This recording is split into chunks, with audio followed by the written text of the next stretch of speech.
दुनिया की सबसे लंबी माउंटेन रेंज के ठीक ऊपर आज से 52 साल पहले एक प्लेन सीधा पहाड़ से जा टकराई थी। हैरानी की बात तो यह थी कि प्लेन टकराने के बाद कहीं गायब हो गया था।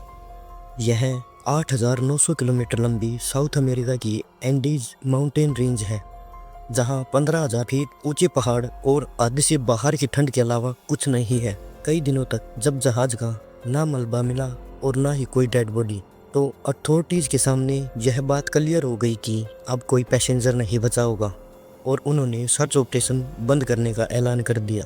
अगले कुछ दिनों में लोग इस हादसे को भूल ही चुके थे, लेकिन इस हादसे के करीब 2.5 महीने के बाद यानी 72 दिनों के बाद अथॉरिटीज़ को गायब हुए प्लेन की तरफ से एक मैसेज रिसीव हुआ। इस कहानी की शुरुआत होती है 12 अक्टूबर 1972 को। यह फ्लाइट यूरुग्वे के कैपिटल मोंटेविडियो से उड़ान भरती है। जहाज में रग्बी के प्लेयर्स थे जिनको चिली के कैपिटल सैंटियागो तक एक मैच खेलने जाना था। रग्बी प्लेयर समेत जहाज में टोटल 40 पैसेंजर और 5 क्रू मेंबर्स मौजूद थे। टेक ऑफ के बाद अभी जहाज अर्जेंटीना के ऊपर ही पहुंचा था कि अचानक मौसम की खराबी की वजह से उन्होंने अर्जेंटीना के शहर में लैंड करना पड़ा। कैप्टन ने यह फैसला इस वजह से किया क्योंकि अर्जेंटीना और चिली के बीच दुनिया की सबसे ऊंची माउंटेन रेंज दीवार बनकर खड़ी है। यहाँ के ऊंचे पहाड़ वैसे ही काफ़ी खतरनाक हैं और मौसम की खराबी के कारण उनके ऊपर से गुजरना खतरे से खाली नहीं था। पायलट का प्लान था कि एक रात यहाँ गुजारी जाए और फिर अगले दिन मौसम ठीक होने पर इन पहाड़ों को पार किया जाए।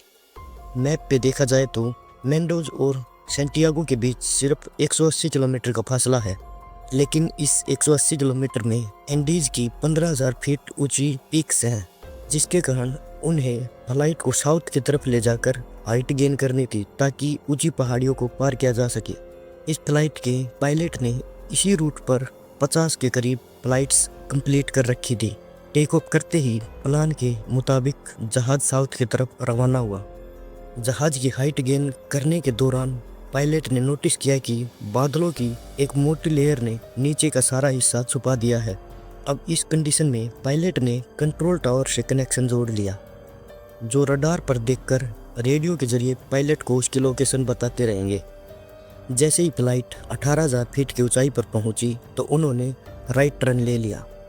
अब ये एंडीज के पहाड़ों के ऊपर से गुजर रहे थे। ऊपर नीला आसमान और नीचे सफ़ेद बादल। पायलट पूरी तरह से Santiago air traffic control tower पे डिपेंडेंट था। जैसे ही फ्लाइट पहाड़ों के ऊपर पहुंची, वैसे ही फ्लाइट कंट्रोल टावर के रडार से गायब हो गई। यह एक नॉर्मल बात थी क्योंकि पहाड़ों की वजह से रडार के सिग्नल बहुत कमज़ोर थे। इस मौके पर को पायलट फ्लाइट की स्पीड और डिस्टेंस के हिसाब से लोकेशन का अंदाज़ा लगाता है।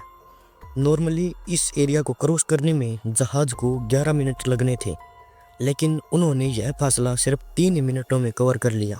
यह चीज़ कंट्रोल टावर में बैठे स्टाफ को कुछ समझ नहीं आई, लेकिन उनके पास भी फ्लाइट रडार पर शो नहीं हो रही थी। इसी वजह से उन्होंने एयरक्राफ्ट को डिसेंट करने की परमिशन दे दी, पर उनको इस बात का बिल्कुल भी अंदाज़ा नहीं था कि असल में को पायलट ने जहाज़ की जो लोकेशन कैलकुलेट की थी वो गलत थी। कंट्रोल टावर से परमिशन मिलते ही पायलट ने राइट टर्न किया और जहाज़ की हाइट भी कम करना शुरू कर दी। उन्होंने सफ़ेद बादलों की लेयर को क्रॉस किया तो क्या देखते हैं कि उनके सामने एक बहुत बड़ा पहाड़ खड़ा है। इस पॉइंट पर पायलट को अंदाज़ा हुआ कि असल में वह अभी तक एंडीज में ही मौजूद है। पायलट ने दोबारा एल्टीट्यूड गेन करने के लिए पूरी जान लगा ली। प्लेन की नोच अब आसमान की तरफ हो चुकी थी, लेकिन फ्लाइट की टेल पहाड़ की चोटी से टकराई और जहाज से अलग हो गई। बिना टेल और विंग्स के फ्लाइट कॉर्पेट बर्फ में स्लाइड करता सीधा नीचे की तरफ आया और इस पॉइंट पर आकर रुक गया। क्रैश की वजह से 12 पैसेंजर मौके पर ही दुनिया से जा चुके थे, खास तौर पर वह लोग जो जहाज के पिछले हिस्से में मौजूद थे। अब प्लेन में 33 पैसेंजर की जान तो बच गई, लेकिन उनको काफ़ी चोटें लगी थी। टेल अलग हो जाने की वजह से प्लेन का पिछला हिस्सा खुला हुआ था और उसमें से ज़बरदस्त ठंड अंदर आ रही थी। उधर प्लेन क्रैश की खबर ने अथॉरिटीज़ को अलर्ट कर दिया था। उन्होंने सर्च ऑपरेशन स्टार्ट किया, जिसमें 11 एयरप्लेन्स ने हिस्सा लिया। सुबह से लेकर शाम तक सस्पेक्ट एरिया को सर्च करने के दौरान उनको ना ही कोई प्लेन नज़र आया और ना ही कोई मलबा। यह एक बहुत ही मुश्किल सर्च ऑपरेशन था, क्योंकि नीचे सारे पहाड़ बर्फ की वजह से लाइट को रिफ्लेक्ट कर रहे थे और इधर क्रैश साइट पे बचे हुए पैसेंजर्स के ऊपर से कई बार रेस्क्यू प्लेन गुजर कर गए, लेकिन उनके लाख इशारे देने के बावजूद भी रेस्क्यूअर प्लेन्स की नज़र उन पर ना पड़ सकी। टोटल 8 दिनों तक सर्च ऑपरेशन चलाने के बाद तमाम पैसेंजर को डेड डिक्लेयर करते हुए सर्च ऑपरेशन खत्म कर दिया गया। फ्लाइट में फंसे लोग ठंड के कारण मरते जा रहे थे, तो उन्होंने जहाज के मलबे और लगेज को इकट्ठा करके प्लेन के पिछले हिस्से को बंद कर दिया ताकि ठंड से बचा जा सके। और इस वक्त तक उनके पास खाने के लिए 8 चॉकलेट, 3 जैम के जार, कुछ ड्राई फ्रूट्स और गिनी चुनी पानी की बोतलें थी। पहला हफ्ता तो उन्होंने बड़ी मुश्किल से यह खाना आपस में डिवाइड करके खा लिया, लेकिन जब यह तमाम चीज़ें भी ख़त्म हो गई तो उन्होंने कपड़े और कॉटन को खाना शुरू कर दिया, जिससे वह बीमार पड़ने लगे। अब तक इनका बॉडी वेट 40% तक कम हो चुका था। आखिर जब उनको कुछ समझ नहीं आया तो उन्होंने अपने मरे हुए साथियों के बॉडी पार्ट्स खाना शुरू कर दिया। दिन गुजरते जा रहे थे, सर्वाइवर्स की हालत बद से बदतर होती जा रही थी। 12 दिसंबर तक बचे हुए 16 लोगों के पास सिर्फ 2 ऑप्शन थे, या तो वह अपने बचे हुए दिन गिनना शुरू कर दे या फिर हिम्मत करके वेस्ट में मौजूद इस वर्टिकल क्लिप को कैसे भी करके हाइक कर ले। 12 दिसंबर को 3 रग्बी प्लेयर्स ने वेस्टर्न पीक को हाइक करने का इरादा किया, इस उम्मीद में कि पहाड़ की दूसरी साइड ग्रीन वैली होगी जहां से शायद कोई मदद मिल सके।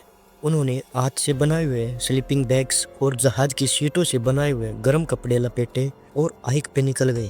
पूरे 3 दिन तक लगातार हाइक करने के बाद जब वो आखिरकार पहाड़ की चोटी पर पहुंचे तो देखते हैं कि पहाड़ की दूसरी साइड भी ऐसे ही बर्फ से ढके हुए पहाड़ हैं। खाने की शॉर्टेज की वजह से एक जना वापस क्रैश साइट पे चला गया और 2 लोग मदद की तलाश में पहाड़ की दूसरी साइड पर डाउन हिल चल पड़े।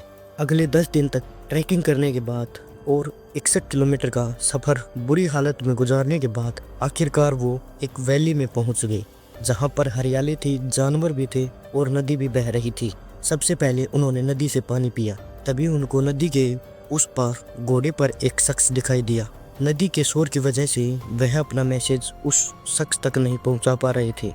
घोड़े पर बैठे उस लोकल को आइडिया आया और उसने एक कागज़ और पेन को पत्थर में लपेटकर नदी के उस पार फेंक दिया। उन दोनों ने कागज़ पर सारा हादसा लिखा और वापस फेंक दिया। शख्स घोड़ा भगाता हुआ यह लेटर चिली अथॉरिटीज़ तक लेकर गया। पहले तो उनको यकीन नहीं आया कि 2.5 महीने गुजर जाने के बाद भी प्लेन क्रैश के सर्वाइवर्स अभी तक जिंदा कैसे हो सकते हैं, लेकिन अथॉरिटीज़ ने फौरन पहले उन दोनों को रेस्क्यू किया और उनकी मरहम पट्टी करने के बाद उनसे लोकेशन का जायज़ा लिया। उसके बाद 3 हेलीकॉप्टर्स क्रैश साइट पर पहुंचे। पहाड़ की यह चोटी देखकर पायलट भी हैरान रह गया कि इन 2 रग्बी प्लेयर्स ने बिना किसी गियर और एक्सपीरियंस के यह पहाड़ कैसे पार किए। आखिरकार फ्लाइट में मौजूद तमाम सर्वाइवर्स को रेस्क्यू कर लिया गया और उनके मरे हुए साथियों को वहीं पर एक बड़ी कब्र खोदकर दफन कर दिया गया।